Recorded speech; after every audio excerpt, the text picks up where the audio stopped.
Bueno, ya somos casi 70, así que podríamos empezar. Bueno, este es un grupo que le llamamos Grupo COVID-19 y nos hemos ido convocando para tratar temas médicos y no médicos, generados por, bueno, el interés y también, ¿por qué no?, por la angustia que nos generó esta pandemia y el desconcierto que nos generó. Y al principio tratábamos temas más médicos, pero después nos fuimos abriendo a otras disciplinas. Así que eh, José Ubieto está muy bienvenido, es muy bienvenido para tratar otros temas. Como ven, somos casi todos argentinos, algunos radicados en distintas provincias de la Argentina y otros en el exterior, y esto ha sido generado por la diáspora argentina, por la dictadura, pero bueno, es un lugar de encuentro también. Así que bueno, hemos ido creciendo un poco en la organización y nos estamos descentralizando, eh, y cada uno hace una parte diferente. Y hoy Juan Manuel y Mónica van a hacer la presentación de Ubieto y después vamos a escucharlo a Ubieto en su disertación. Después de la disertación, Juan Manuel y Mónica también van a coordinar las preguntas, pero si esto es desbordado, porque ya somos 76, les pido que hagan las preguntas por vía de un chat que hay abajo, o por lo menos digan, si no quieren hacer toda la pregunta, digan yo quiero preguntar algo o quiero comentar algo, y va a haber coordinadores que le van a dar la palabra. Bueno, Juan Manuel y Mónica tienen la palabra. Vale, comienzo yo. Bueno, yo tenía preparado una pequeña disertación que Carlos algo ya dijo, pero la voy a leer igual. El grupo inicial y promotor de estas reuniones convocó amigos y amigos de amigos a discutir sobre la pandemia de COVID-19 a principios de 2020. Esto nos ha llevado a crear una red de cómplices unidos por esta filia. Ser un grupo de amigos nos da ciertas debilidades y ciertas fortalezas. Paradójicamente, estas aparentes debilidades son las que nos hacen fuertes. Somos formalmente imperfectos, muy amateurs. Hay ruidos de fondo, se oyen voces de niños o rencillas familiares. Esta informalidad y espontaneidad que tratamos de corregir, y espero que hoy no sea muy impresentable, nos da frescura, la vemos como un valor, nos da un cierto plus. Podemos intervenir y preguntar. Es un grupo de amigos, de confianza. Como grupo queríamos discutir y aprender juntos, compartir conocimientos e interrogantes. Se fueron tratando diversos temas epidemiológicos, clínicos y terapéuticos. Para comprender mejor el fenómeno decidimos convocar a periodistas, psicólogos, sociólogos, historiadores, políticos. El doctor Horton, editorialista del Lancet, el 26 de septiembre del 20, aplicó, como si fuera una novedad para la COVID, el concepto sindemia. Argumentó que este enfoque revela interacciones biológicas y sociales que son importantes para el pronóstico, el tratamiento y la política de salud. Fernando Silva Nieto puso en nuestro chat: esto de la sindemia me parece una perogrullada. ¿Qué enfermedad no es agravada por las condiciones socioeconómicas, culturales, la falta de acceso a la salud y las desigualdades? Siguiendo en esta línea de ampliar los puntos de vista, contamos hoy con el aporte del psicoanálisis. Recurriendo a nuestra identidad de ser una red de amigos y amigos de amigos, contactamos con Mónica Marín y ella con su amigo José Ramón Ubieto, que luego presentará. La formación dualista que hemos recibido ha llevado a la medicina a priorizar el cuerpo y a la psicología la mente. Ubieto, citando a Lacan, afirma: la pandemia nos ha devuelto a la realidad de tener un cuerpo, vulnerable a elementos externos y a su propia degradación natural. Un cuerpo que es nuestra principal consistencia. Necesitamos enfoques multi y transdisciplinarios para comprender la realidad. Desde visiones unilaterales nos quedamos en la parte. Mónica, para los que no la conocen, es psicoanalista, analista miembro de la Asociación Mundial de Psicoanálisis y de la Escuela Lacaniana de Psicoanálisis. Co-coordina el Instituto del Campo Freudiano en España. Varios del grupo trabajamos con ella en el Hospital Posadas, desde donde fue catapultada a España junto con su familia y algunos de nosotros. Su marido es Landru, miembro temprano del grupo. Como vemos, la red funciona. Mónica presenta a nuestro amigo José Ramón Ubieto. Gracias, Mónica. ¿Puedes habilitar? Sí, ya estamos. Gracias por la invitación. Al escucharte hablar del Posadas me vinieron como dos imágenes y las voy a compartir con todos. Algunos son mucho más jóvenes y no las van a recordar, pero una era una mañana bajando como loca, como posesa las escaleras en el Posadas, porque teníamos pase de sala, me había tocado interconsulta en pediatría, y el doctor Tocalino tenía una exigencia / manía, y es que teníamos que estar todos en la habitación antes que él llegara y hiciera su entrada triunfal con los dos residentes más inteligentes del momento. Y me vino esta imagen ahora y realmente era una cosa sepultada, ¿no? Y también un día soleado, donde estaban todas las jóvenes promesas, Nardo, Bebi, Landru, en fin, comiendo lo de García, que era una tasca enfrente del hospital, donde no osábamos acercarnos los que éramos de otra especialidad, porque estos eran los súper jóvenes, brillantes y prometedores. Pero bueno, más allá de las anécdotas personales, vuelvo a agradecer la invitación, decirles, para mí siempre es un placer presentar un colega, y en este caso también es un honor, por el respeto que le tengo a José Ramón. Entonces siempre para mí es un placer, pero sobre todo un honor, y esta vez una audiencia que es también internacional. José Ramón, aragonés de pura cepa, directo y llano como ellos, está afincado en Barcelona desde hace décadas. Allí ejerce como psicoanalista. Miembro de la Asociación Mundial de Psicoanálisis y de la Escuela Lacaniana de Psicoanálisis, tiene un importante recorrido institucional. No los voy a aburrir con la cantidad de ponencias, publicaciones en el campo freudiano, intervenciones, etcétera, etcétera, etcétera. Es también profesor en la UOC, la Universidad Oberta de Cataluña, y es un autor prolífico. Varios libros de divulgación que nosotros hemos podido disfrutar, de divulgación y de difusión del psicoanálisis, en los que hace circular las nociones psicoanalíticas, haciéndolo existir al psicoanálisis fuera de las cuatro paredes de nuestra institución psicoanalítica. Divulgación sin perder un ápice de rigor conceptual, y esto debido a su sólida base epistémica. Es un gran lector, curioso, ávido. Me hizo conocer hace nada menos que 25 o 30 años dos autores que me abrieron mucho la cabeza. Uno es Richard Sennett, otro es Ian Hacking, de cual le agradezco habérmelos permitido descubrir. Es también un colaborador habitual en la prensa, escribe en La Vanguardia y en el Periódico de Cataluña. Ahora en febrero sale su próximo libro, El mundo post-COVID, entre la presencia y lo virtual, donde José analiza cambios en nuestro modo de vivir por la pandemia. Pero no quiero dejar de mencionarles un librito, después que excelente, que se llama, de él también, por supuesto, que se llama Del padre al iPad, en donde José analiza todos los cambios que la tecnología ha introducido en nuestra vida cotidiana. También los artículos que tiene discutiendo las cuestiones de evaluación epidemiológicas con el grupo de Quebec. Pero bueno, los reenvío a su blog, y el que esté interesado puede encontrar ahí referencias de todas las cosas que les digo. Y sin más, y agradeciendo otra vez esta oportunidad que me da este grupo de amigos y profesionales, le paso la palabra a José Ramón. Bien, pues buenas noches y buenas tardes para otros y otras.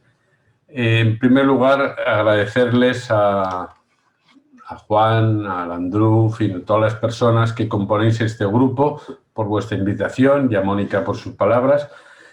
Yo creo que el grupo ya en sí mismo merece también una felicitación, ¿no? Porque es una muestra de lo que la pandemia también puede generar, ¿no? Estos intercambios a uno y otro lado del Atlántico, con todo lo que eso nos ayuda también, ¿no? Para mantenernos vivos y mantener sobre todo el deseo de de seguir intercambiando, de seguir también pensando en un momento tan difícil como el que estamos todos atravesando, ¿no? Como señalaba Juan ahora hace un poco, es evidente que esta pandemia va mucho más allá de una emergencia médica, porque nos ha revelado otros problemas que existen en nuestra sociedad, problemas de desigualdades, son muy evidentes las desigualdades sociales, lo eran antes y la pandemia las ha puesto todavía más sobre la mesa. La brecha digital, hemos visto la diferencia para muchos niños y niñas de poder seguir o no la escolarización en función de sus condiciones sociales. Hemos visto el olvido en el cuidado de personas vulnerables, hemos visto la falta de recursos sanitarios, es decir que, como señalaba también Juan, citando a Richard Horton, cuando él utiliza este término de sindemia, que toma de un antropólogo, de Merrill, es verdad que la pandemia va a necesitar otra vacuna, que no va a ser solo la vacuna médica y que no va a venir solo del lado de los especialistas sanitarios, ¿no? Hay una novela que probablemente conozcan y si no se la recomiendo porque nos viene muy al pelo de lo que estamos, que es La peste, de Albert Camus. Es una novela excelente. Y en un momento de la novela, Camus dice: al convertirse la peste en el deber de unos cuantos, esos unos cuantos se refiere a los sanitarios, se la llegó a ver como lo que era. Esto es cosa de todos. Por tanto, creo que esta pandemia evidentemente es cosa de todos, no es un asunto solo de los sanitarios. La pandemia además nos ha confrontado a algo que Jacques Lacan se refirió en varias ocasiones como el horror al saber. La pandemia nos ha puesto de manifiesto ese empuje que tenemos a ignorar aquello que preferiríamos desconocer. Por ejemplo, la precariedad social, por ejemplo, la degradación del cuerpo, la muerte misma, ¿no? Él decía también que el estado natural del ser humano es dormir. Dormir para poder seguir soñando, ¿no? Por eso creo que lo primero que podemos hacer para limitar un poco esa pasión tan natural por la ignorancia es despertar un poco y aprender algo de lo sucedido. Yo por eso, cuando me invitaron, pensé que era una ocasión para compartir algunas reflexiones que he puesto en este libro al que se refería Mónica y que saldrá publicado, espero, a finales de mes, El mundo post-COVID, que son, en definitiva, hipótesis que no están verificadas, son abiertas, así que podemos hoy también empezar ya a discutir algunas, ¿no? Pero, por lo menos, son una manera de ir centrando, precisando algunas cosas, ¿no? Voy a referirme de manera breve a algunas de esas cosas que creo que nos ha enseñado la pandemia. La primera, a la que también se refirió Juan antes, es que todavía habitamos un cuerpo.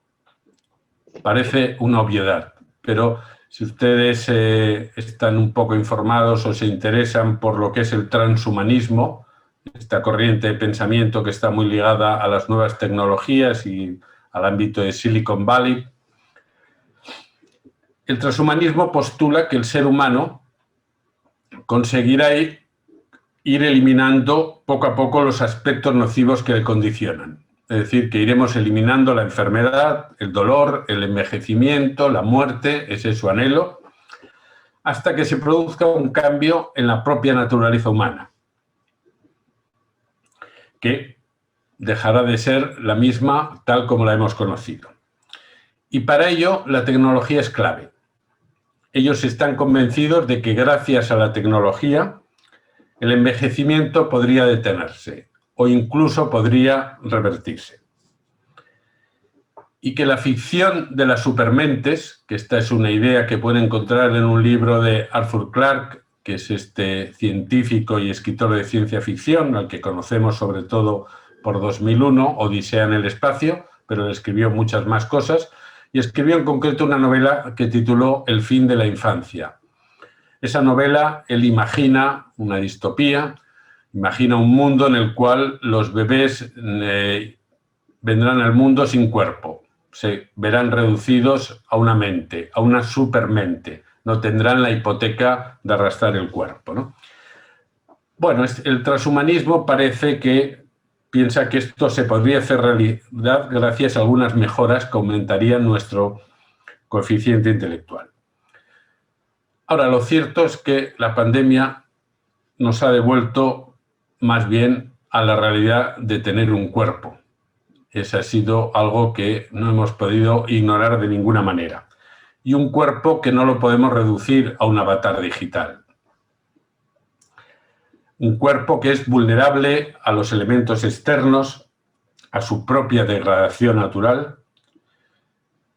Un cuerpo, decía Lacan, que es nuestra propia consistencia, es decir, es algo que nos ofrece, digamos, un envoltorio, nos hace consistir imaginariamente, pero también Lacan decía que de tanto en tanto levanta el campamento, es decir, que el cuerpo también tiene su propia autonomía, no siempre nos obedece, a veces tiene un funcionamiento en el cual nos deja un poco a la intemperie.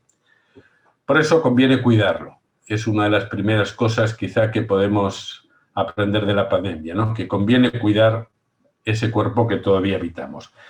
Y si nos fijamos en la historia, que siempre nos ayuda a entender algunos fenómenos sociales, vemos, por ejemplo, que una de las consecuencias que tuvieron las pandemias del siglo XVII y del siglo XVIII fue que la salud se convirtió, a partir de esas pandemias, la peste milanesa, en Barcelona, por ejemplo, en Nápoles, en muchos lugares de Europa, por supuesto, la peste de Londres de 1665, fueron pestes que diezmaron la población. Para que se haga una idea, por ejemplo, en Nápoles, de 500.000 de habitantes, quedaron 250.000.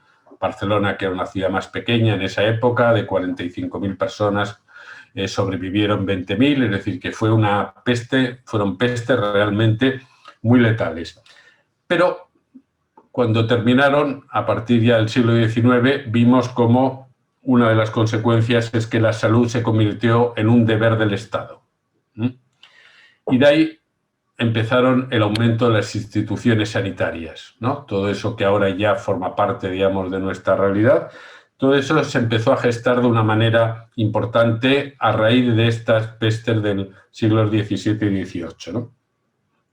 Las pautas de higiene pública, por ejemplo, las reformas urbanísticas, ¿no? Desde el uso de algodón como tela, la limpieza de las manos, el uso del papel desechable, por ejemplo, los excusados, la sustitución de los barberos, que todavía ejercían como médicos rurales, por médicos propiamente dichos. La idea, incluso la idea urbanística de los pulmones, ¿no? Esto que decimos los parques como pulmones, esa es una metáfora que se utilizó justamente a raíz de la asfixia que la peste había producido. La idea de airear las casas, de ventilarlas, ¿no? Si recuerdan, por ejemplo, las pinturas de Vermeer, el pintor flamenco, ¿no? Que pintó Dez, su ciudad, ven, hay esa famosa... Hay muchos retratos suyos, pero el de la joven de la perla, por ejemplo, quizá lo recuerde, ¿no? En las casas que pinta Vermeer son casas blancas, casas aireadas, casas ventiladas. Todo eso fue una consecuencia de las pestes de los siglos XVII y XVIII. La segunda enseñanza que me gustaría resaltar es que también hemos visto que este no es un mundo, si me permite decirlo, para viejos, para personas mayores. Un elevado porcentaje, aproximadamente un 50% de los fallecidos, en España hemos pasado los 55.000, han sido personas mayores alojadas en residencias, prácticamente la mitad de los fallecidos. Y hemos descubierto las condiciones de precariedad en las que se encontraban muchos de ellos, con recursos insuficientes, con cuidados inadecuados, pero también las condiciones laborales de los trabajadores de esas residencias, que estaban muy por debajo de los mínimos legales. Y podemos pensar que una sociedad que no acepta la muerte difícilmente podrá también disfrutar de la vida. Y fíjense la paradoja que tenemos.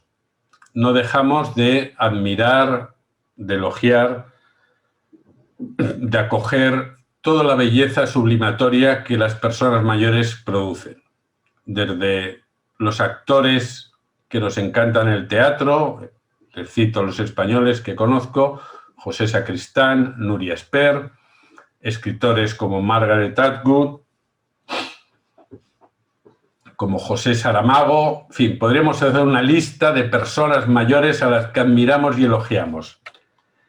Y sin embargo, al mismo tiempo, y esta es la paradoja, decidimos en nombre de variables tan relativas como la calidad de vida o el valor social. En función de eso decidimos que no vale la pena invertir en el cuidado de esas personas, en proteger su desamparo. Seguramente una de las razones que nos llevan a esto probablemente está en la mancha que aparece en el rostro de las personas mayores cuando las miramos. La mancha quiere decir todos aquellos signos de degradación que muestra el cuerpo. Y les recomiendo una pintura, si no la han visto, que la vean porque vale la pena. Es una pintura también flamenca de Hans Holbein que se llama Los embajadores.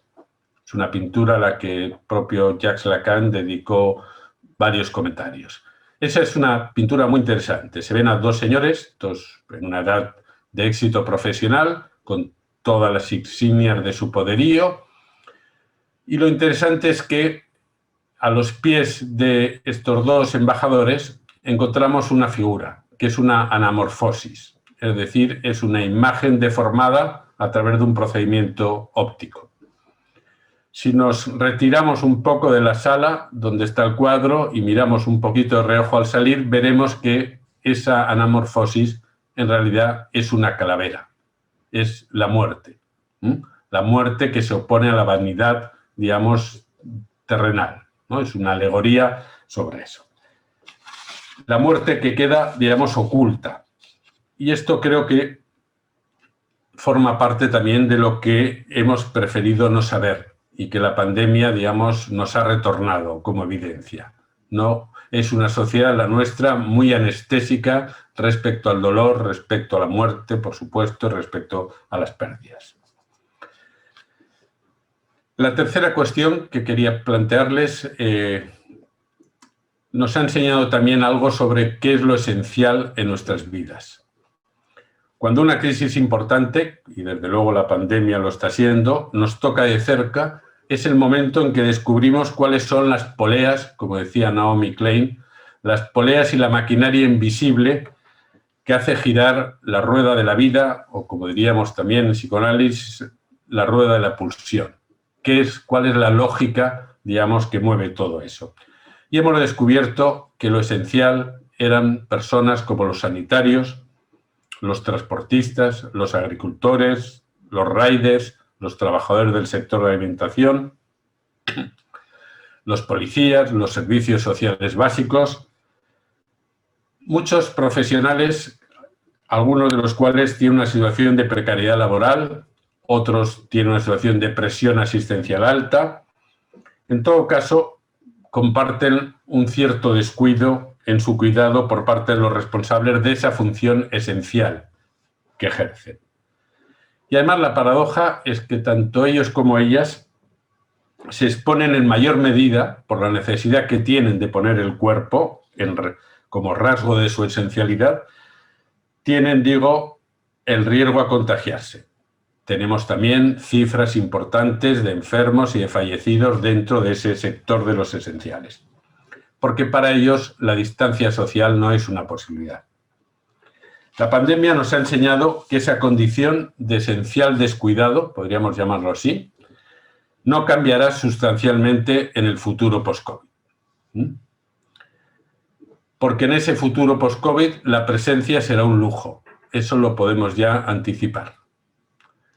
Lo que hasta ahora ha sido algo relativamente normal, como era recibir educación de manera presencial, como era ser atendido por un médico, por un psicólogo, por un analista, por cualquier profesional de manera presencial, todo eso se va a ir convirtiendo cada vez más en un lujo que estará al alcance de aquellos que puedan pagarlo, porque para el resto la teleasistencia, la telesalud, la teleeducación será cada vez más presente.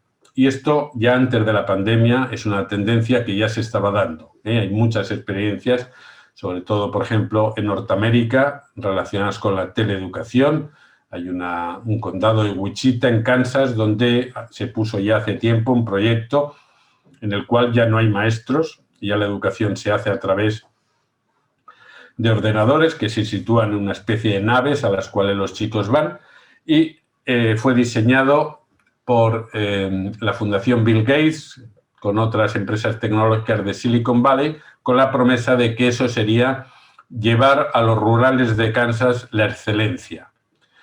Al final se descubrió que en realidad era una operación de low cost, no había ninguna excelencia. De lo que se trataba era básicamente de desinvertir en educación, y eso provocó primero muchos problemas entre los jóvenes y después toda una revuelta por parte de las familias que ejercieron la oposición a ese programa que, por cierto, se llamaba Summit, es decir, que pretendía llevarlos a la cumbre y al final los llevó a una situación más bien de degradación de lo que era el vínculo educativo en cualquiera de sus formas. Por tanto, muchos esenciales se van a tener que contentar con los aplausos, con los minutos de gloria que les dedicaron, con la empatía de las empresas líderes. Si se han fijado en la publicidad, todas las empresas líderes aluden ahora a la empatía, al haremos juntos, se ha convertido, digamos, dentro del marketing ahora mismo en una tendencia, ¿no? La pregunta es si lo esencial en nuestras vidas es esa empatía forzada o es el reconocimiento pleno de esos flujos invisibles de lo que haría posible una buena vida, una vida digna, ¿no? Si no, sería eso lo esencial. Y para ello parece que la entropía capitalista no es muy útil, porque ha necesitado al Estado para proteger a los ciudadanos y para mutualizar el riesgo. Ese es un ejemplo de que esa tesis neoliberal que tanto escuchamos, de que cada uno es causa sui, es decir, que cada uno es agente de su propio destino. Si a uno le va bien, será porque habrá hecho méritos para que le vaya bien, y si le va mal, será pues porque no habrá hecho nada para que le vaya bien. Parece que todo eso no acaba de ser tan claro, porque la constatación que hacemos en cada crisis, pasó con la subprime en 2008, es que sin los mecanismos de regulación no hay salida. Y el problema es que del 2008 hasta ahora los mecanismos de regulación de lo público no parece tampoco que hayan avanzado lo suficiente. Más bien continúa una cierta desregulación. Por otro lado, hemos visto cómo hay países que carecen de protección social, pero que utilizan sistemas tecnológicos muy avanzados de vigilancia y que han propuesto reemplazar ese sistema de protección, en algunos todavía por crear, por un sistema autoritario de vigilancia que permite tratar con menos costos, porque se trata de hacer cribajes y ocuparse solo de los peligrosos. China es el ejemplo paradigmático, pero no es el único, ¿no? Esta tentación autoritaria también es algo que la pandemia nos ha enseñado. El cuarto punto que quería plantearles es que el odio y las burbujas, ahora comentaré a qué me refiero con esto, están en la base del lazo social y de su polarización.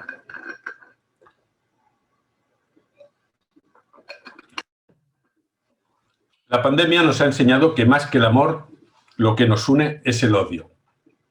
Que la repetición de las fracturas y de las segregaciones, algunas animadas por dirigentes, tenemos en la mente a Trump, a Boris Johnson, a Bolsonaro, en fin, a Orbán, muchos dirigentes que han alimentado y han creado, digamos, su figura alrededor de esas fracturas y de esas segregaciones. Eso se ha convertido hoy en la ley constitutiva de los lazos sociales y el fundamento de esas burbujas. Burbujas que además están animadas por lo digital. No sé si están ustedes muy al día de la lógica algorítmica y algunos de sus procedimientos, pero para darles simplemente un ejemplo. Los algoritmos funcionan cada vez más con lo que se llama las cámaras de eco. Quiere decir que si tú en Internet haces una petición, una enunciación, te manifiestas en algún sentido, lo que vas a recibir fundamentalmente es el eco de tu propia mensaje. Es decir, vas a recibir mensajes que confirmen aquello que tú quieres. Es decir, si tú quieres ir a Perú, recibirás un montón de información sobre cómo viajar a Perú, qué cosas visitar en Perú, etcétera. Si tú comunicas, como hacen adolescentes, que estás pensando en suicidarte, recibirás millones de mensajes de otros adolescentes que también están pensando en suicidarte. No recibirás mensajes de gente que te desanime a hacerlo, recibirás mensajes de gente que te anime a hacerlo. Eso se llama la cámara de eco, o el filtro burbuja. Es decir, se filtra solo aquello que te convierte a ti en un elemento de esa burbuja y, por tanto, consolida a esa burbuja. Y hoy lo colectivo lo vemos, cada vez se presenta más como la suma de segregaciones, como la suma de esas burbujas, no las convivientes en las que estamos ahora, sino esas burbujas de odio, que es el elemento cohesionador. Y por eso la polarización social y política en la que vivimos, creo que en Argentina le llamáis la brecha, ¿no? Esa brecha, digamos, en la que estamos viviendo, es una consecuencia de esa lógica de las burbujas de odio, ¿no? Y no parece que la pandemia vaya a suturarla, para nada. La pandemia, que ha revelado, como decíamos, la vulnerabilidad de nuestros cuerpos y de nuestras políticas sanitarias y sociales, ha encontrado en el odio su fórmula principal, no la única, afortunadamente, pero una fórmula principal para negar nuestra propia fragilidad. Porque cuando pensamos en el negacionismo, es evidente que no se niega la existencia del virus, no niegan que exista el virus. Lo que se niega es lo que ese virus, en contacto con el cuerpo, muestra. En definitiva, se niega que nacemos en el desamparo original, esto es una tesis de Freud, y que solo haciéndonos cargo de ese desamparo y en el lazo con el otro podemos sobrevivir.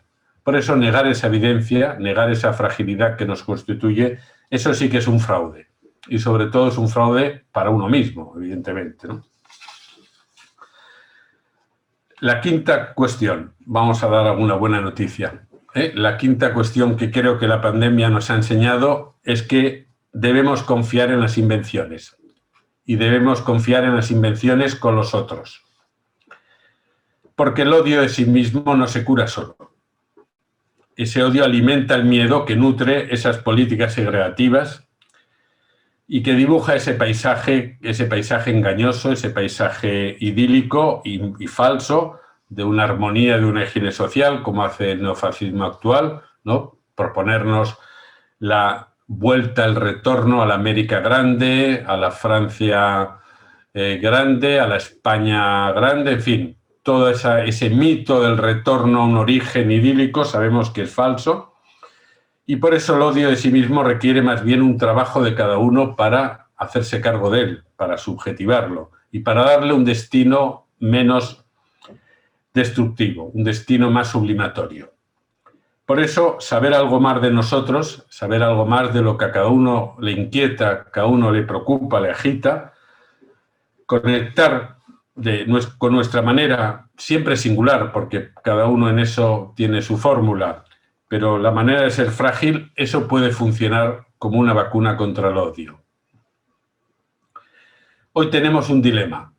Hay una fórmula que en Norteamérica ahora es muy visible porque uno de los fenómenos que la pandemia también ha enseñado es que ha habido un aumento de los búnkers.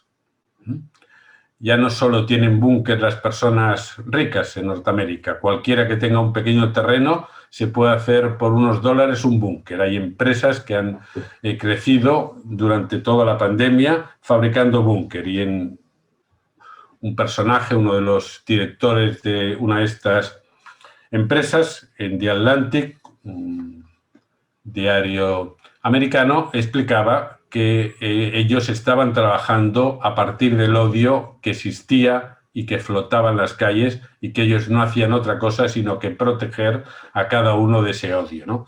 Esa es la fórmula paranoica, ¿no? La fórmula de que hay que suponer siempre, imputar siempre al otro, digamos, una mala voluntad y por eso uno tiene que protegerse. Bueno, esperemos que haya otra respuesta, ¿no? Que es la idea de que si asumimos que hay una pérdida que es inevitable, entonces podremos buscar qué es lo posible hacer con otros, asumiendo esa pérdida de entrada que es inevitable. Y una de las primeras respuestas a esa constatación brutal de lo vulnerables que éramos ha sido, sin duda, el alud de iniciativas de cooperación, entre ellas el grupo COVID-19, pero todas las cooperaciones que se están haciendo para la fabricación de las vacunas, para el intercambio de todos los datos y la investigación científica sobre el virus, y la colaboración para auxiliar a los más vulnerables en las redes sociales, en fin, un montón de iniciativas que han ido surgiendo y que dan muestra también de que hay otra forma de responder a ese fenómeno. Se ha hecho patente, por tanto, que nos necesitamos unos a otros, porque solo juntos tendremos opciones de salida. Conocen el refrán que dice que en una crisis todos somos socialistas.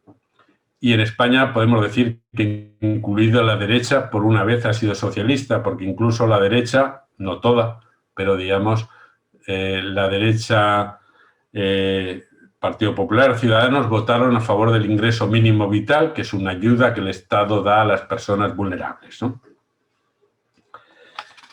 Bien, quiero entonces terminar, para no extenderme, con un par de ideas sobre algunas ideas para el futuro, ¿no?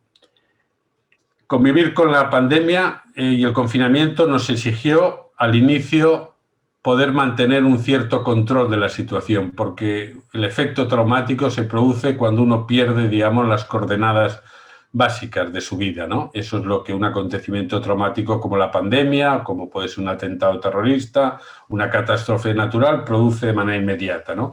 Así que todos nos pusimos un poco el mando en stand-by. Aplazamos algunos proyectos que teníamos de trabajo, de amigos, pensando que más adelante podríamos volver a apretar el mando, esa pausa que habíamos dejado, y volveríamos, digamos, a recuperar el control. Lo cierto es que esa pantalla de la pausa yo creo que ya pasó, ¿no? Y que ahora no se trata de continuar con lo que estábamos antes, porque no vamos a volver a ese momento anterior. Lo que ha ocurrido tiene más un carácter de disrupción. Es decir, es algo que ha cambiado y seguirá cambiando muchos aspectos importantes.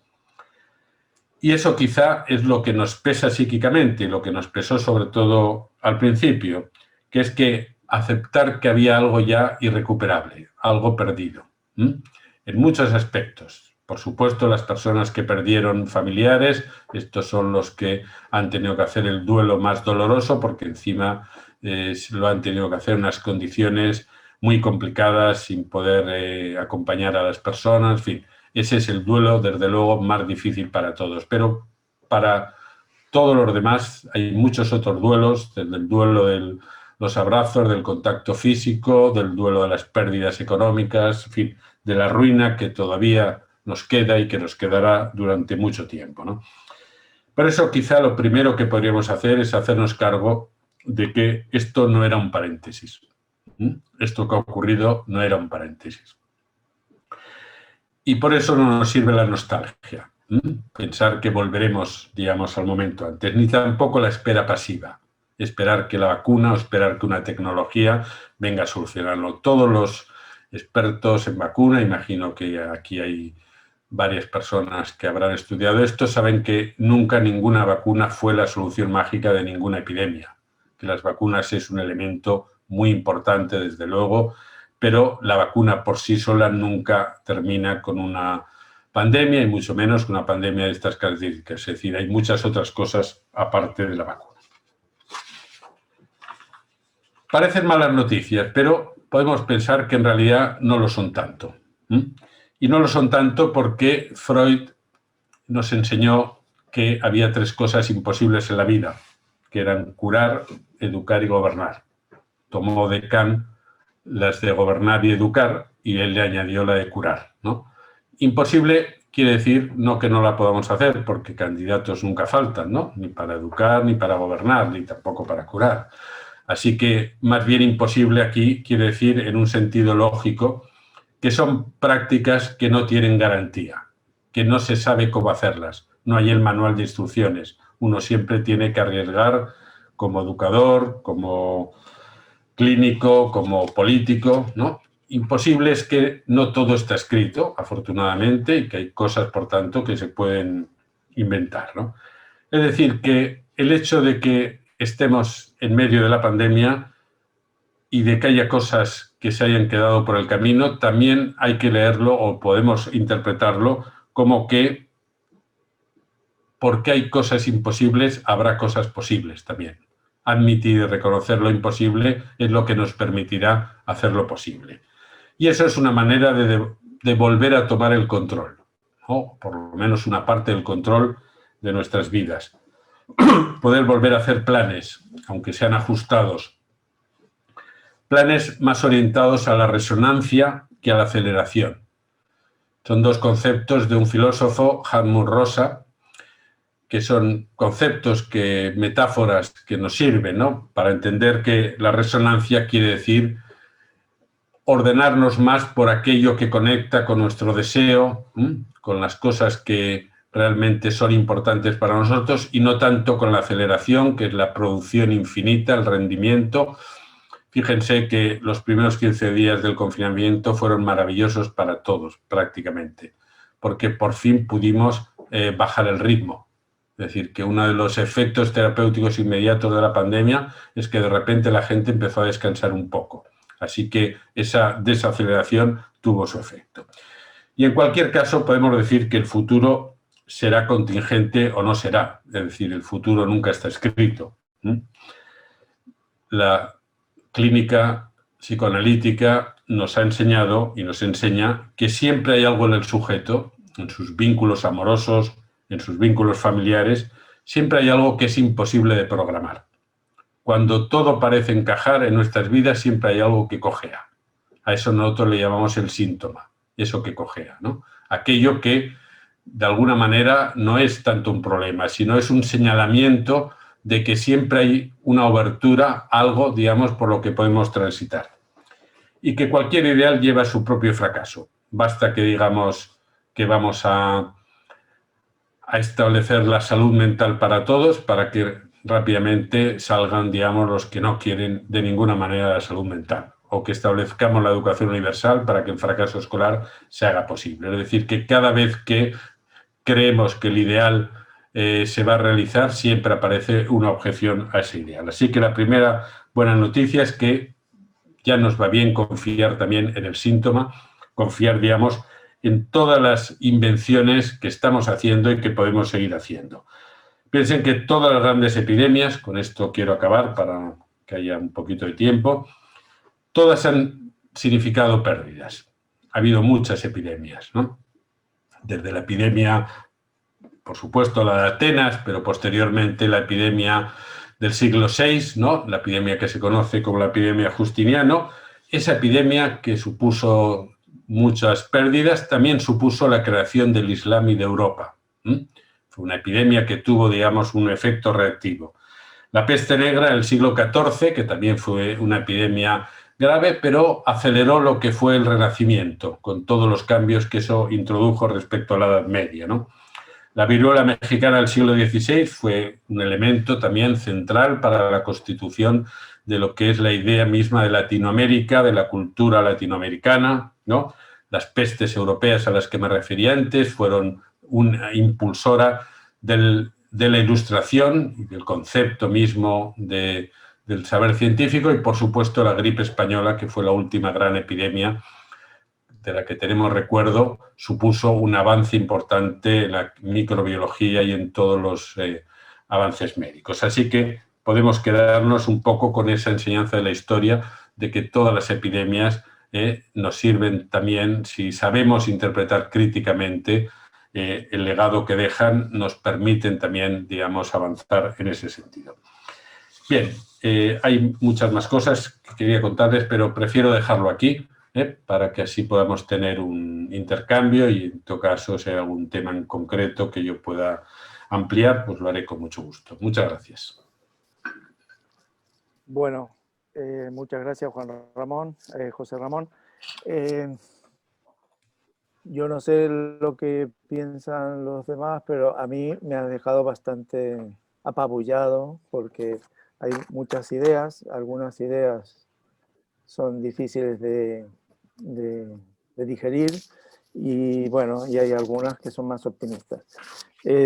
Yo pido que, yo haré alguna pregunta, pero y Mónica, si quiere hacer alguna, que es mi coequiper, que la haga también, y los demás se la van pensando porque en el chat no hay nada escrito todavía. No, tenía una, porque en la frase dice, somos un cuerpo todavía, o aún somos un cuerpo. Y claro, ahí el transhumanismo, nosotros somos la mayoría, digamos, el origen de nuestro grupo es de sanitario. Y nosotros tenemos mucha conciencia del cuerpo y tenemos bastante escepticismo con el transhumanismo y demás. Y tú lo trabajas como con el aún, ¿no? Aún, o sea, como si estuviera muy en marcha. Yo no sé si quieres ampliar un poco más. A mí me parece, bueno, algo lo dijiste, ¿no? Pero no sé, si quisieras, ¿lo ves tú como, digamos, una aspiración ilusionante de algunos científicos fantasiosos o crees que puede ir por ahí el futuro? Sí, cuando planteo que todavía habitamos un cuerpo, claro, tendríamos que explicar o conversar un poquito más sobre qué entendemos por cuerpo, ¿no? Para el psicoanálisis, el cuerpo no es el organismo, no es la suma de los órganos que tenemos, ¿no? El cuerpo tiene, digamos, otra idea en el psicoanálisis, ¿no? Por supuesto que el organismo existe, ¿no? Pero también el cuerpo implica una dimensión, digamos, de canon, ¿no? Una dimensión simbólica, ¿no? El canon de la belleza, por ejemplo, ¿no? Forma parte también del cuerpo, ¿no? Junto a la imagen que uno tiene del cuerpo, ¿no? Y también Lacan en 1966 dio una conferencia que les aconsejo, porque aunque ustedes algunos no tengan una formación psicoanalítica, si son médicos, yo creo que esta conferencia la pueden seguir, al menos en su mayoría, porque es una conferencia que Jacques Lacan dio en el Colegio de Médicos en 1966, se llama Psicoanálisis y Medicina, que la pueden encontrar fácilmente en Internet. Y ahí Lacan es el momento en que la medicina científica, digamos, está iniciando su despegue, ¿no? Y Lacan, con esa lucidez a veces anticipatoria que tenía, ¿no? Él les plantea, he estado leyendo, sí, luego contesto, bien.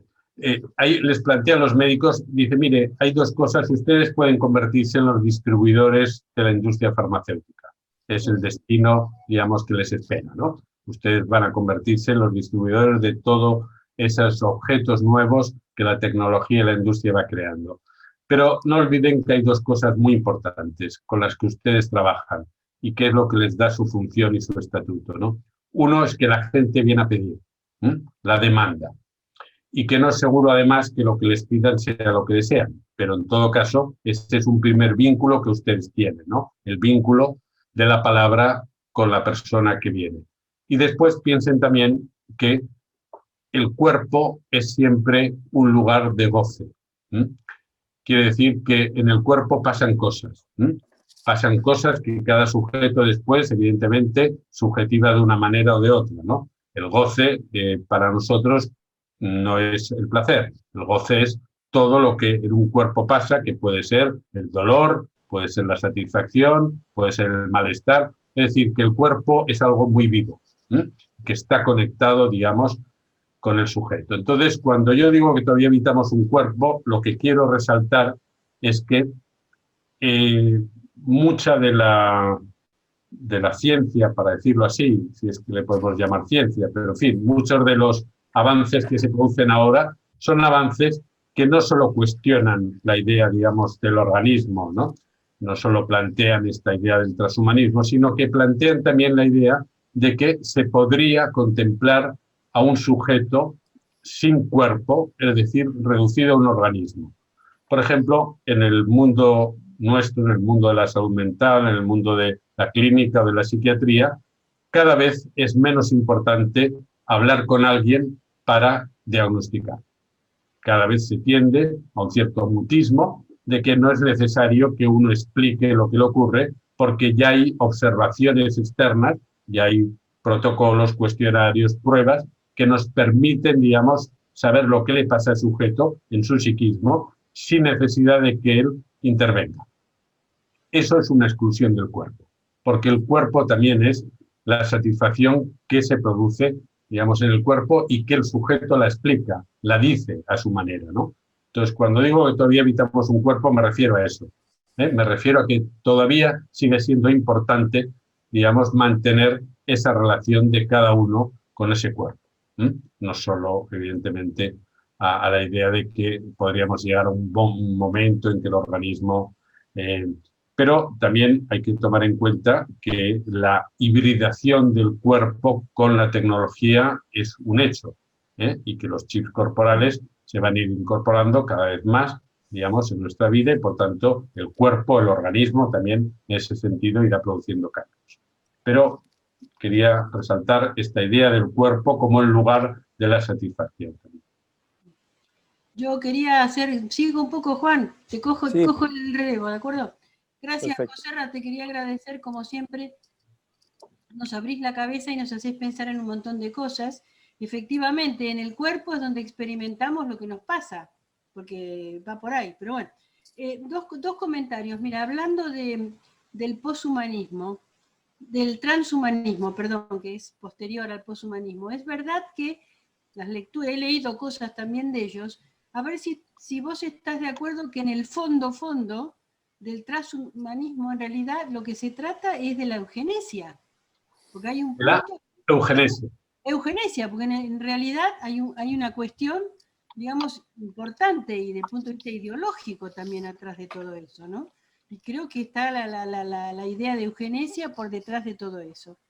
Y la otra cuestión que me pareció sumamente interesante también es lo que se deduce de lo que nos planteas, ese viraje, ¿no? Digamos, del amor al odio.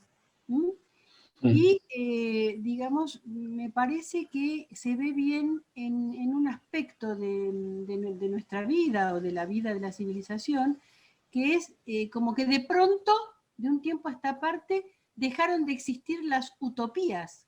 Es decir, no hay más utopías que orienten o que hace que la gente tienda hacia algo. La idea de, por supuesto, el amor universal desapareció. Entonces este viraje, ¿no? Este viraje del amor al odio, si querías darle un poquito una vuelta, me parece sumamente interesante, porque en realidad, siguiendo tu exposición, no se trata de que tengamos una utopía, de confiar en una utopía para llegar a algo, sino lo que tú nos dices es confiar en el síntoma, ¿no? Es decir, en una invención de algo que nos permita seguir adelante. Bueno, a ver qué me decís. Sí, la idea de la eugenesia es una idea, yo creo, muy latente, ¿no? Y que la propia gestión de la pandemia también ha puesto de manifiesto, ¿no? Lo vimos, por ejemplo, en el Reino Unido, cuando la primera idea es que había que conseguir la inmunidad de rebaño a costa, digamos, de asumir un montón de muertes por el camino, sobre todo de personas mayores o personas con dificultades, ¿no?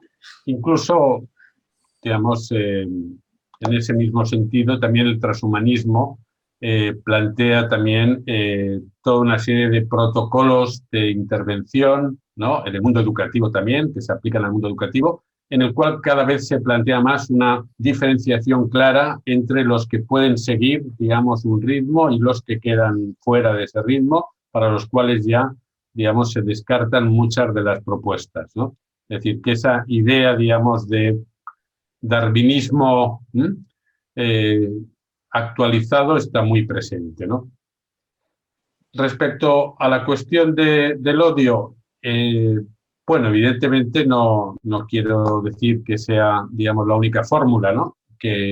Por la cual entender los vínculos sociales, porque evidentemente hay otras posibilidades, pero sí que es verdad que el odio ha tomado, digamos, un peso muy importante y lo está tomando, y que esa polarización a la que asistimos en todas las sociedades en la española, en la argentina, en la norteamericana quizá todavía más agudizado.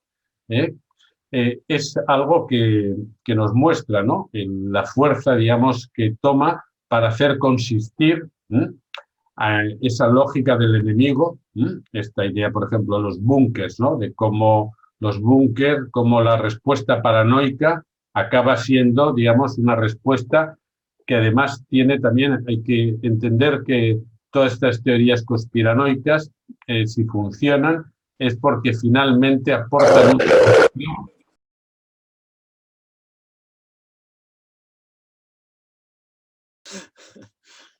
Voy a hablar yo. José Ramón, empezá y cuando se anote, y bueno, acá hay mucha gente, todo el mundo puede hacer preguntas que sean pertinentes y ya está. Y vamos dando camino a la charla que nos dejó un poco fuera de foco. Va. Bueno, no hay que preocuparse mucho estas cosas. Lo virtual, el no poner el cuerpo, tiene estas consecuencias también, ¿no? Bien, había una cuestión que comentabais sobre el odio y la pandemia, ¿no? En realidad el odio que estamos viviendo y observando es anterior a la pandemia, ¿no? La pandemia lo que ha hecho ha sido, digamos, acentuar y acelerar procesos en muchos sentidos, también el del odio, ¿no? El odio es anterior, ¿no? ¿Por qué, digamos, se reactualiza tanto? Bueno, el odio, al menos entendido desde el psicoanálisis, el odio primero es el odio de sí mismo. Es cada uno de nosotros genera un odio de nosotros mismos. Hay algo en cada uno de nosotros que es odiable, que lo odiamos nosotros, ¿no? De hecho, los niños aprenden antes el no que el sí, porque los niños primero tienen que arrojar fuera de sí, crear una frontera a partir de la cual ellos sitúan en el exterior todo aquello que consideran que no es amable para el otro. Sus propios enfados a veces, sus propias pataletas. Es decir, que ellos imputan, digamos, al otro, lo sitúan fuera, aquello que sin embargo es un malestar interno. Es el principio, digamos, de la constitución de un sujeto. Para que haya una frontera, uno tiene que poner fuera algo, porque si no, no hay frontera, ¿no? Entonces, la frontera del psiquismo se constituye a partir de que uno sitúa en el otro, digamos, aquello que no le gusta de sí mismo. Y a partir de ahí se lo imputa al otro. Es, por otra parte, la matriz de la xenofobia del racismo, ¿no? Imputarle al otro, digamos, aquello de lo cual uno se hace responsable. No se hace responsable, digamos. Ese odio de sí mismo que todos tenemos, digamos, los adolescentes lo muestran muy bien, ¿no? Yo explico siempre esa típica escena de que llega la chica adolescente a la casa, la mamá le saluda cariñosa, cómo le ha ido el día, y entonces el adolescente le suelta cualquier barbaridad.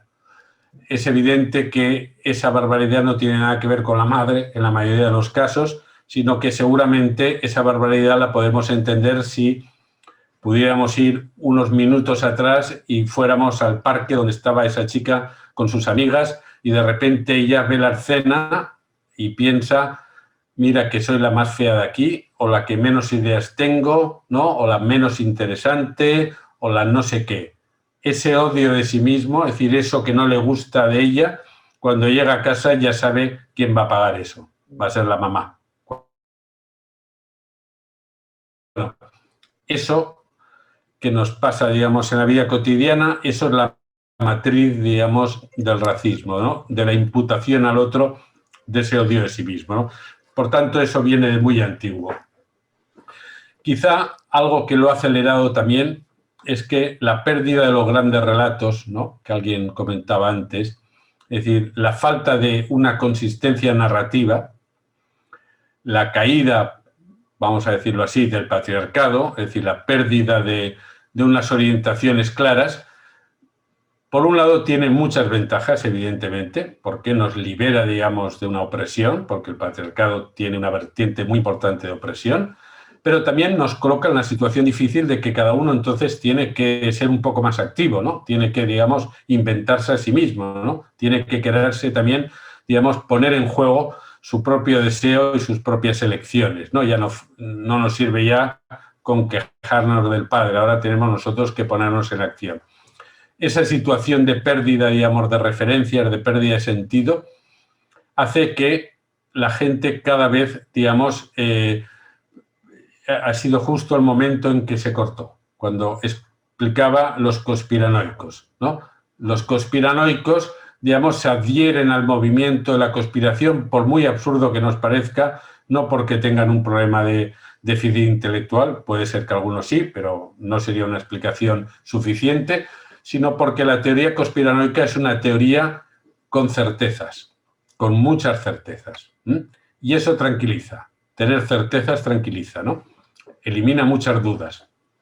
Entonces el odio se alimenta de la necesidad que algunas personas tienen porque no soportan, digamos, la angustia, no soportan el vacío, no soportan la indefinición y entonces se acogen a las certezas, sean las que sean.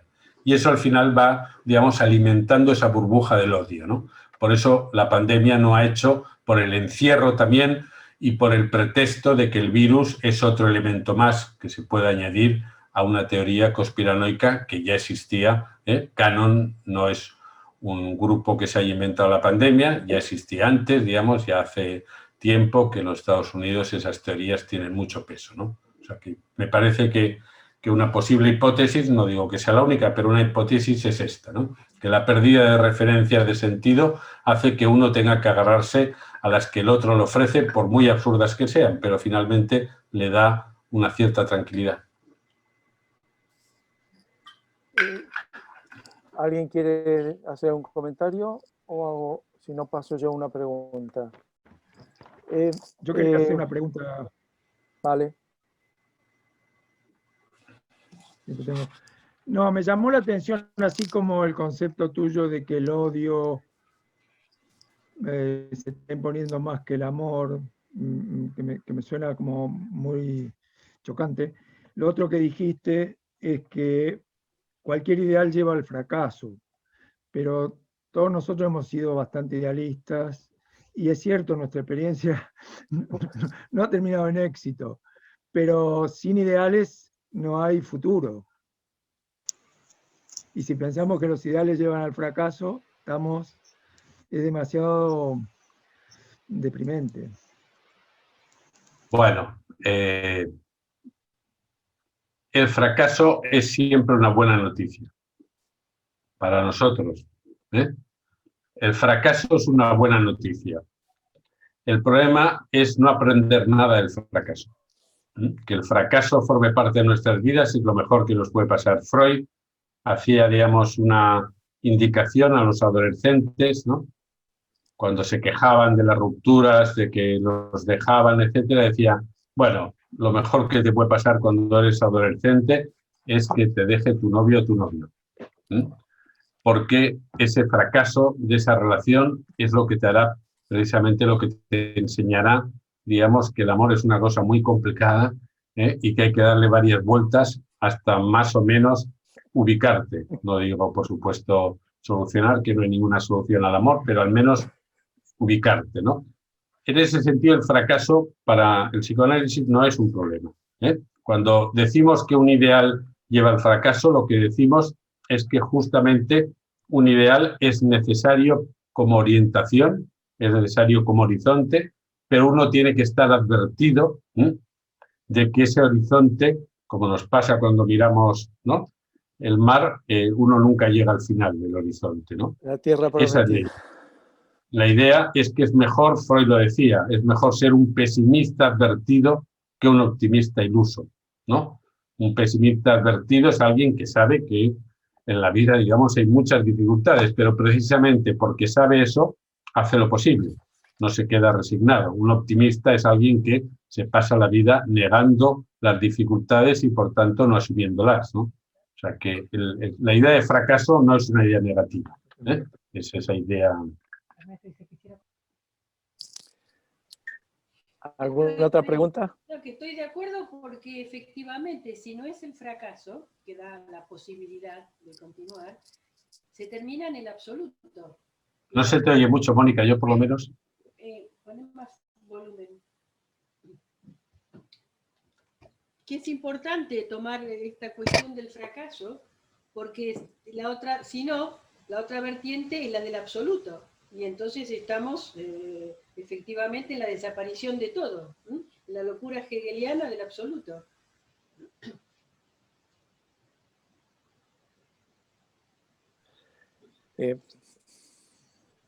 Ernesto Rosenberg tiene una pregunta, si la querés hacer en voz alta. Bueno, yo había llegado a pensar que existe una cosa que se llama rabia-amor, que estaría usando el mismo combustible, que se polariza para un lado o para el otro. Entonces, esta emergencia superlativa del odio podría indicar que ese combustible subjetivo está todo volcado hacia ese polo. Eso es una pregunta. Pero también quería ilustrar el concepto de odio con hechos que yo he presenciado o que conozco. El odio pandémico. Recuerdo que en la pandemia anterior, la del 2009, la gripe del chancho, asaltaron en un peaje de los suburbios de Buenos Aires un ómnibus, los vecinos del lugar, porque había corrido la bola de que traía gente engripada y que podía contagiar. Asaltaron, paliciaron a los que iban arriba. Y el segundo ejemplo es reciente. Un enfermero de un sanatorio de acá de Neuquén que tuvo COVID y se curó, fue expulsado de su barrio, le quemaron la casa y lo paliciaron malamente, justamente por excluir a aquel que podía contagiar a todo el barrio. Para mí son dos ejemplos muy señalados de cómo funciona del miedo al odio, ¿no? Es lo que quería contar.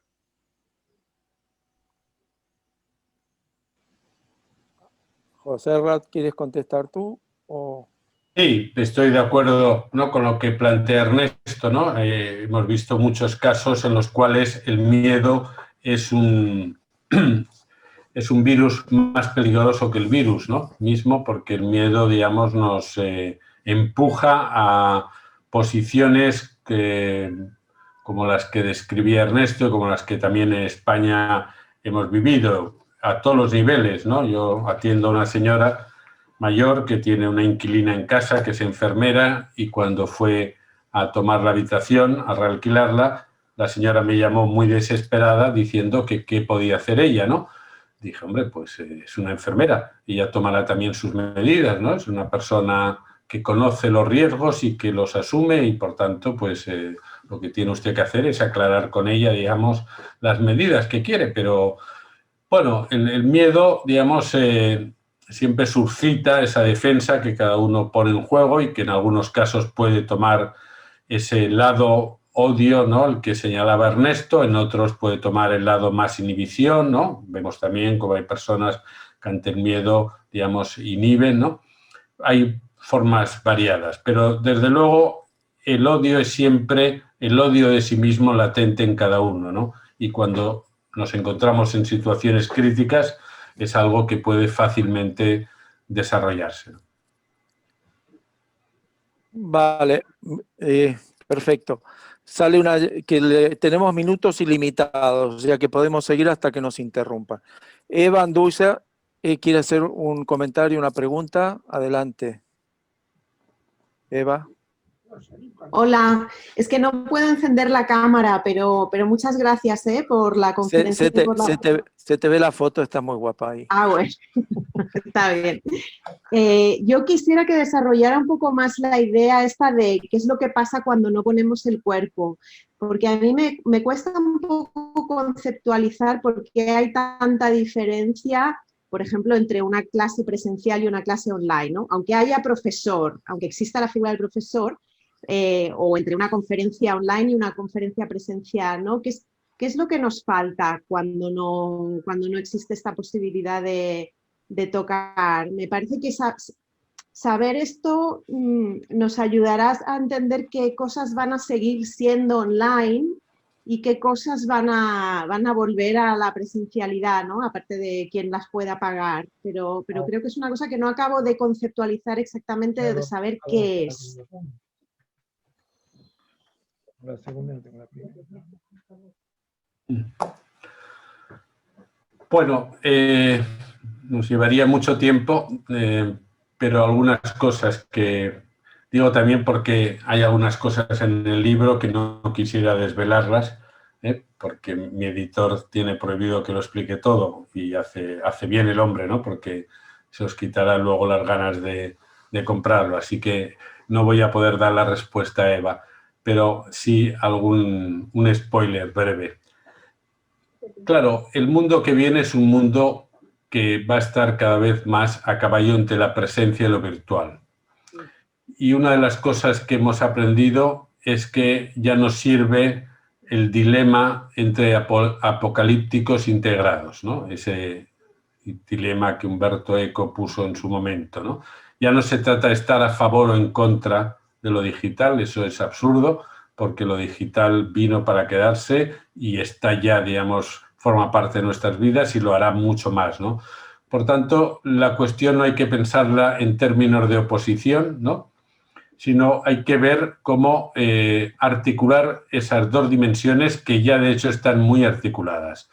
Hoy en día se organizan muchas manifestaciones en la calle a través de las redes sociales y muchas tareas que se hacen presenciales de investigación se prolongan después en las redes, es decir, que es la topología que nos conviene, digamos, la manera de pensar eso es más bien como una banda de Moebius en los cuales, digamos, los bordes entre una cosa y otra, digamos, no están tan claros. Si se fijan en la portada de mi libro, es una imagen de un smartphone en el cual un joven, digamos, va a abrazar a la abuela, que la abuela está saliendo del smartphone, es decir, que estamos entrando y saliendo de la realidad digital continuamente, ¿no? Y eso nos lleva, digamos, a reflexionar sobre qué es la presencia, ¿no? ¿Qué quiere decir la presencia? Y conviene no confundir la presencia con el cuerpo. Y esto los adolescentes lo dicen muy bien, ¿no? Los adolescentes a veces se quejan, ¿no?, de sus padres y dicen, sí, están, pero no están.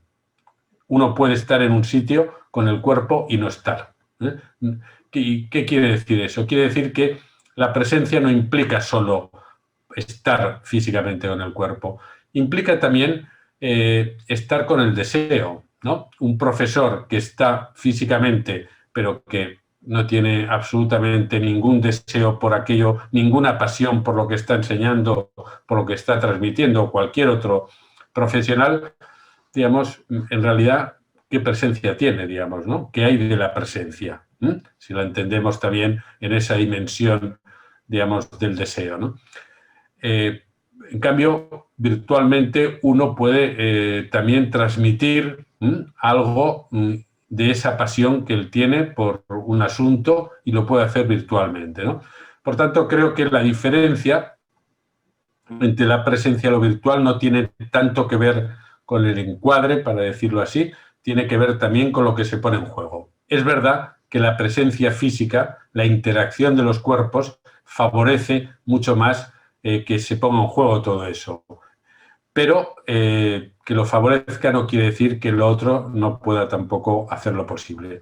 Yo creo que hacia donde vamos es a una fórmula híbrida. Y lo veremos en la educación, lo veremos en la salud y lo veremos en muchos ámbitos, ¿no? Una fórmula híbrida quiere decir que tendremos que ir aprovechando las virtudes que nos ofrecen todas las tecnologías. Porque cada vez que una tecnología nace, cada vez los viejos, digamos, los que estábamos ya, los que teníamos una tecnología anterior, nos ponemos un poquito nerviosos porque pensamos que nuestro modo de goce ya quedó obsoleto, es decir, nuestra manera de manejarnos en el mundo ya caducó. Eso lo explica muy bien Platón en Fedro, ¿no? En su diálogo, cuando Sócrates dice, alarmado, dice, bueno, se ha inventado la escritura, ¿qué haremos con la memoria? ¿No? Fíjense desde entonces lo que ha llovido, ¿no? Bueno, pues pensemos que todo lo que viene de lo virtual, de lo digital, no anula para nada, digamos, lo anterior. Simplemente viene a añadirse a lo que hay y tenemos que buscar la buena fórmula de no quedar ni atrapados en la nostalgia de ese tiempo que ya va pasando, ni tampoco ensimismados, como haría el transhumanismo y otras ideas de que lo digital es maravilloso y eso va a cambiar el mundo. Y ya, como dijo el gobernador de Nueva York en un congreso que organizó la Fundación Bill Gates, ¿no? Mario Cuomo dijo, pero ¿para qué queremos tantas aulas? Todos esos edificios que hay que limpiar, que hay que iluminar, si los señores Gates nos ofrecen ya plataformas maravillosas, ¿no? Bueno, se organizó afortunadamente una protesta de todos los sindicatos de profesores del estado de Nueva York, porque evidentemente las aulas siguen siendo necesarias, pero es verdad que el mundo que viene será un poco distinto. Yo quería hacer un comentario, una pregunta y un comentario. Adelante.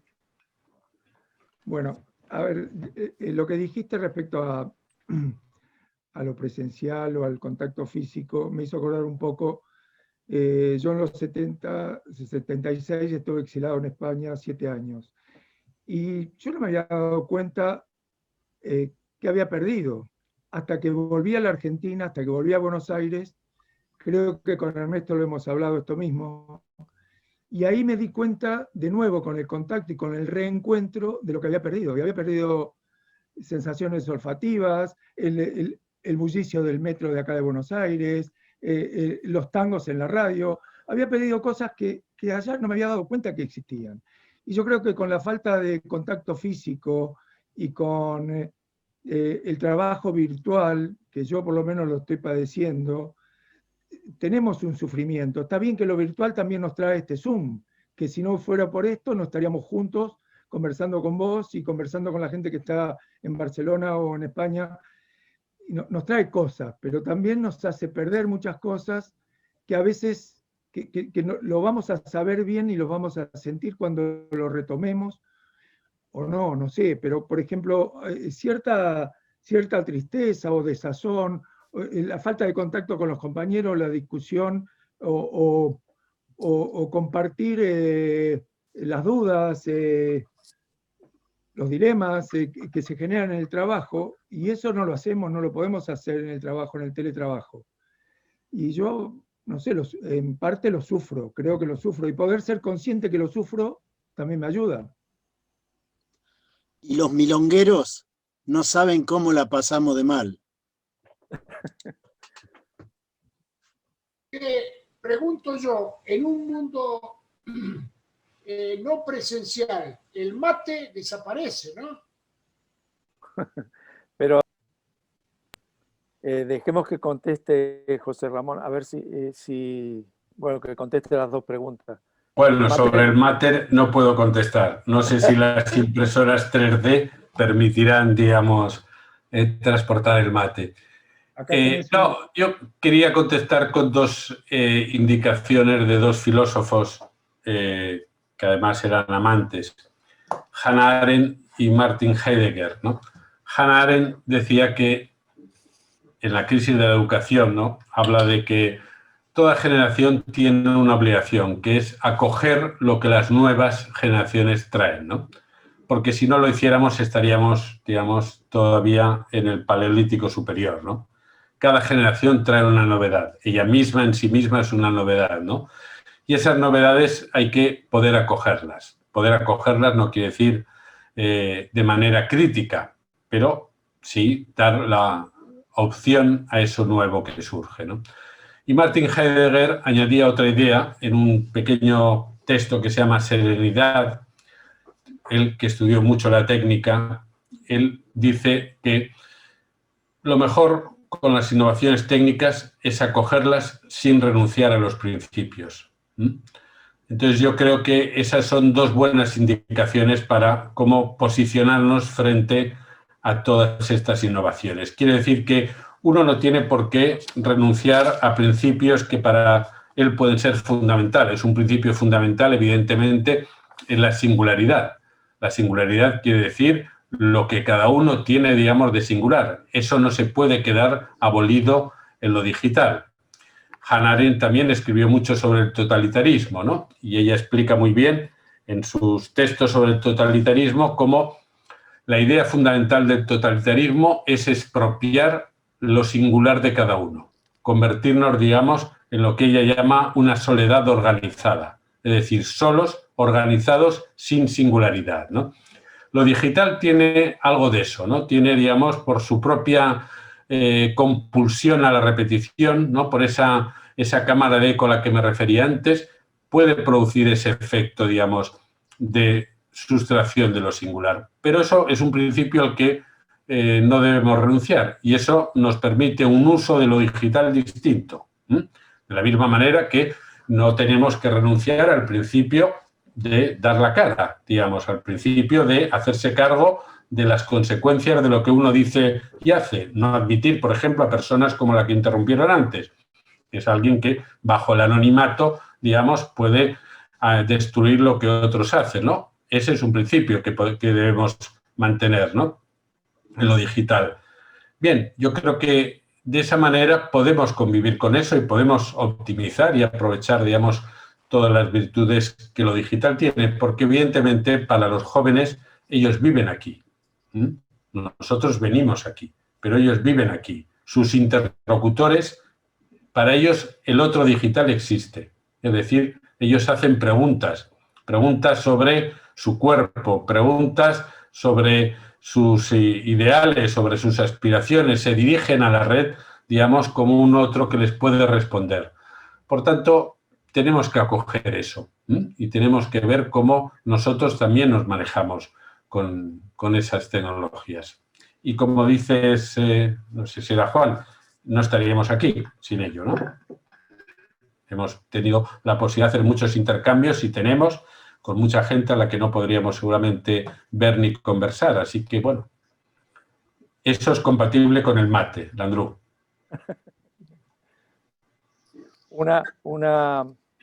Un comentario, bueno, a ver, Ana pone ahí el tema de inventar. Recordemos que esta charla, bueno, forma parte de lo que hemos inventado, ¿no? Y tú, José Ramón, hablabas, bueno, el diálogo entre lo posible y lo imposible, volver a tomar el control, hacer planes, ver lo importante, desechar la aceleración que nos llevaba por el mal camino, recuperar nuestros deseos y las cosas importantes. Para esto, evidentemente, bueno, hay que tenerlo.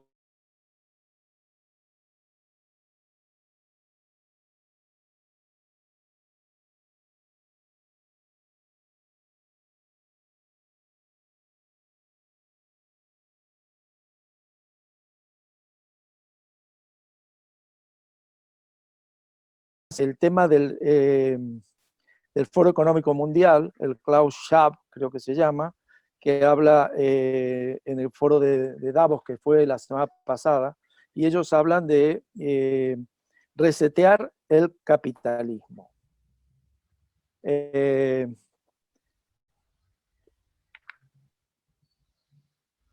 es el momento, digamos, de resetear el capitalismo a causa del COVID. Y que, digamos, lo están pensando, están organizando el nuevo mundo, en el cual, por ejemplo, los aviones, los vuelos transatlánticos será solo para los muy ricos, tendremos que viajar en avión, bueno, una serie de cosas. Lo que quería resaltar era la parte primera, digamos, en la cual, que es la parte activa nuestra, lo que nosotros tenemos que hacer. Tú diste un montón de pautas.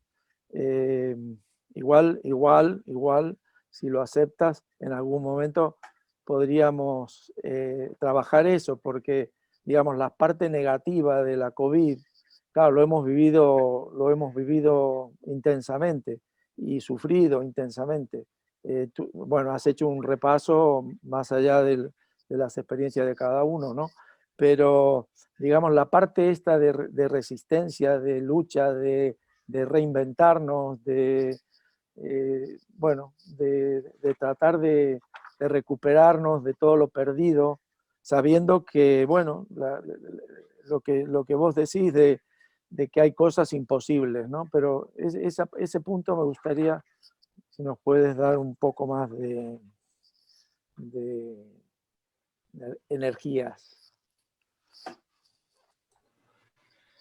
Bueno, sí, el libro de Klaus Schwab, que es el que fundó el Fórum Económico de Davos y el que lo preside todavía, ¿no? Se llama COVID-19, el gran reinicio. Es una idea de que el sistema, digamos, que ya tuvo sus crisis, pero que siempre sale de ellas, ahora debería, digamos, resetearse a partir de esta idea de la informatización, la robotización, ¿no?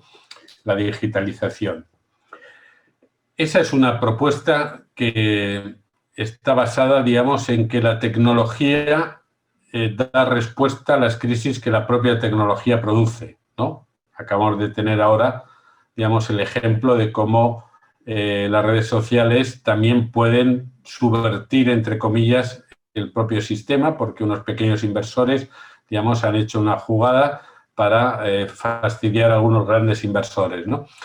Pero ya en España se ha replicado con una empresa, creo que de Bilbao, ¿no? Que han intentado también en el País Vasco, una pequeña empresa, hacer exactamente lo mismo. Y ya ha surgido la duda de si esto ha sido en la misma lógica de unos pequeños Robin Hood o ha sido el propio sistema que ya ha inventado la cosa para, digamos, engañar a los propios Robin Hood, que luego van a tener que... Solo habrá uno que es como el truco de la pirámide, digamos, el primero que ha lanzado la cosa se va a hacer rico y todos los demás van a pagar, ¿no? Quiere decir que todas estas fórmulas que genera el propio sistema son fórmulas entrópicas. Tardarán más o menos, pero siempre acaban, digamos, creando en su propia entropía una crisis, ¿no? Yo creo que nosotros nos quedan, digamos, otras respuestas, ¿no? Y otras respuestas que pasan por recuperar algunas cosas que tienen mucho que ver con el mate, que decía Landru, ¿no? Yo hago una reflexión en el libro, que es así que no la puedo explicar, porque entonces ya se acabó, digamos, la venta del libro y la editorial anda muy mal también.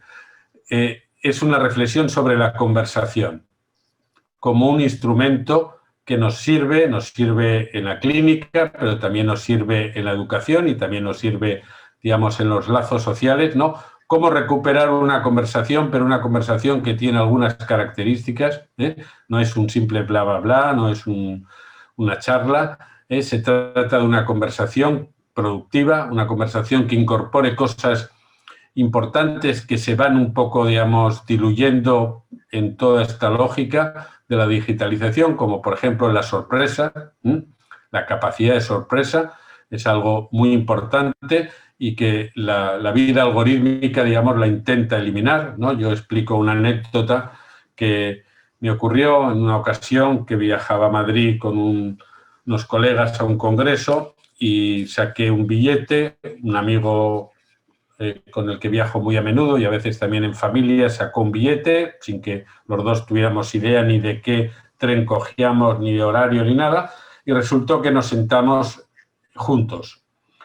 Yo pensé, hombre, qué casualidad, porque el tren iba lleno, era un sábado por la mañana, había, pues no sé, como 400, 500 personas en el tren y justo me tocó al lado suyo, ¿no? Entonces le pregunté a otro colega que se dedica a temas de ingeniería si eso había sido casual y me dijo, podría ser, no hay que descartarlo. Pero también puede ser que el algoritmo de Google haya previsto, digamos, esa eventualidad, ¿no? Porque todos tus datos, digamos, están registrados, tu patrón de compras, las personas con las que tú compras, entonces puede ser que el algoritmo se haya anticipado a tu incompetencia, que el algoritmo se haya dado cuenta que tú eres tan tonto que eres incapaz, digamos, de gestionar una cosa así, y entonces el algoritmo te lo ha solucionado, ¿no? Es decir, que el algoritmo, la vida algorítmica, elimina la sorpresa, porque la considera un error. Yo creo que en nuestras vidas y en las conversaciones podemos incluir la sorpresa y podemos incluir también otros elementos que nos han ayudado a la pandemia, como es el sinsentido. que lo hemos visto claramente en el humor, ¿no? En los chistes, en los memes, ¿no?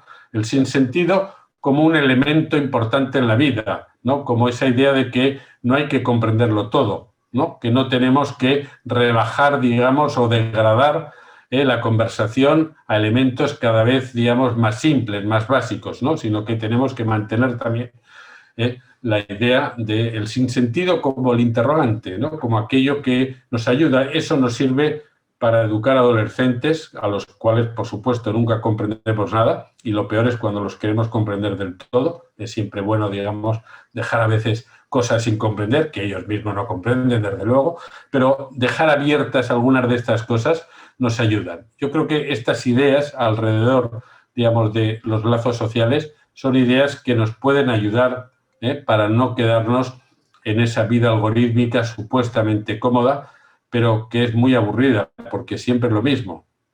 Yo desde que se me ocurrió consultar un viaje a Perú, no hago más que recibir cosas de Perú y no puedo ir a Perú. Así que, ¿qué hago yo con todas las guías de viaje del Machu Picchu y todas esas cosas que me las encuentro en cualquier dispositivo y en cualquier lugar? Es horroroso, ¿no? Así que, bueno.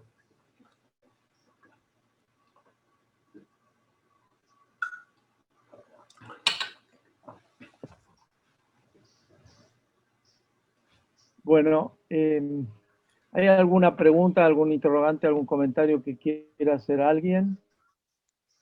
Tenemos unos minutos más y ahí está Liliana Lorenzo. Ahora tengo voz. Habla, no puede. Yo estoy preocupada como... ¿Me escuchás? Sí, se escucha un poquito más cerca. ¿Me escuchás? ¿Ahora? Habla, a ver, sí, yo creo que sí. ¿La escuchan? A ver. Sí, yo estoy preocupada Bueno, estoy preocupada como Carlos por las utopías. Quiero saber si tenemos permiso para seguir teniéndolas. Y para fallarlas, por supuesto. Claro.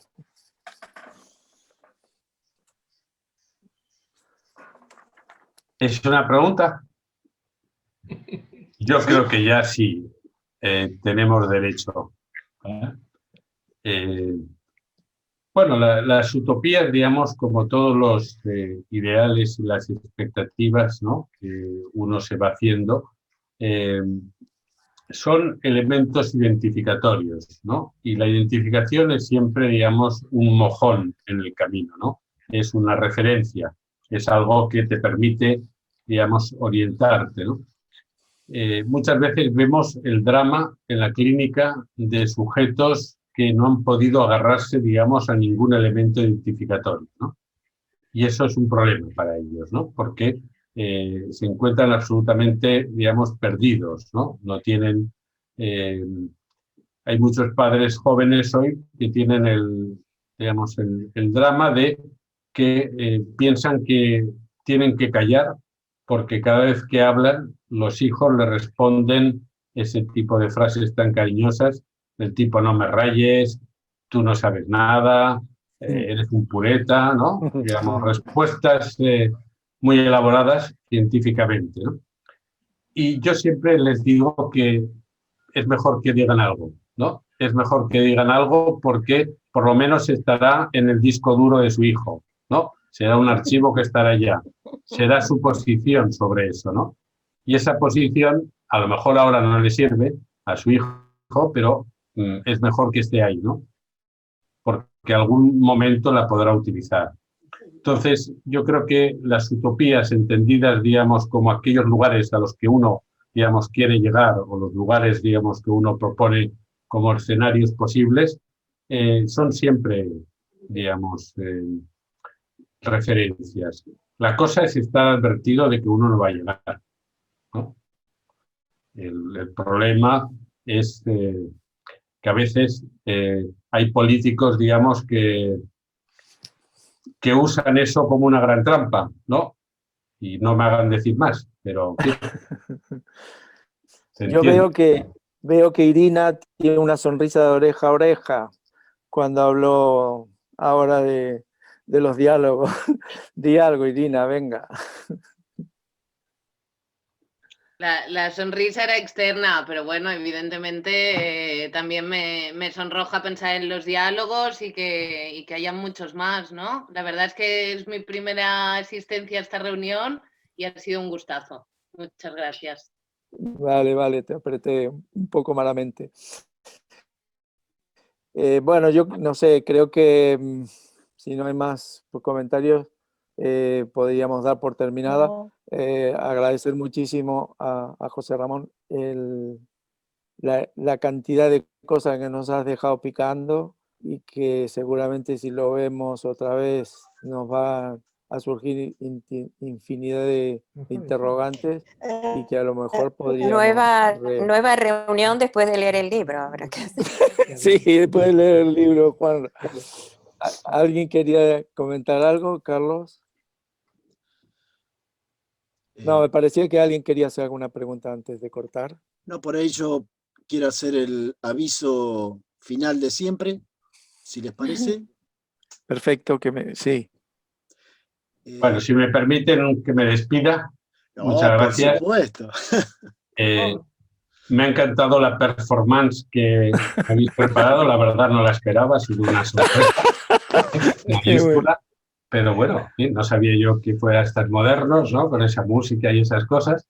Pero en fin, ha sido, bromas aparte, un placer, así que estoy encantado de volver a vernos cuando eso sea posible. Muchas gracias y buenas noches.